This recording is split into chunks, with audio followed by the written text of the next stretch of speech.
Winston Churchill and Joseph Stalin, two leaders from opposing ends of the ideological spectrum, found themselves united by a common enemy during World War II, Adolf Hitler's Nazi Germany.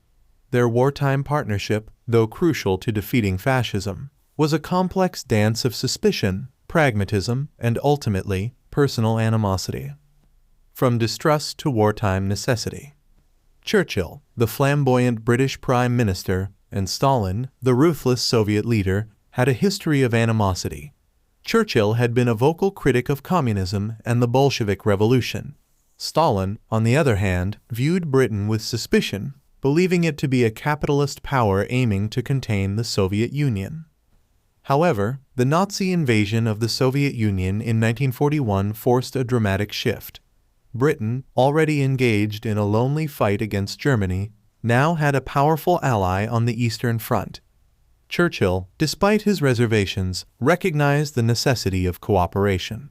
He famously declared, "If Hitler invaded hell, I would at least make a favorable reference to the devil in the House of Commons." The Grand Alliance, cooperation with friction.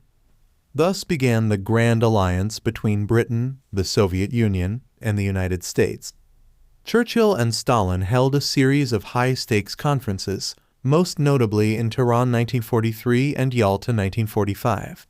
These meetings were marked by both strategic planning and personal clashes.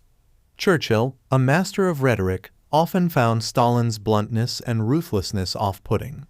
Stalin, in turn, viewed Churchill with a healthy dose of suspicion, questioning his commitment to the Eastern Front.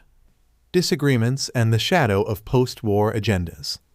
Despite their differences, they managed to find common ground in defeating Hitler. However, these agreements often masked deeper disagreements. The question of post-war Europe loomed large. Churchill, a champion of democracy, worried about Soviet expansionism in Eastern Europe.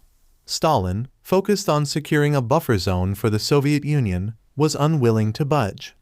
These tensions foreshadowed the Cold War that would dominate the following decades. A legacy of cooperation and rivalry. The wartime partnership between Churchill and Stalin ultimately achieved its primary objective, the defeat of Nazi Germany. However, this success came at a cost. The seeds of the Cold War were sown during their uneasy alliance. Their story serves as a reminder of the complex nature of international relations, where cooperation can emerge even amidst deep ideological divides, but where such alliances can be fragile and ultimately yield to underlying rivalries.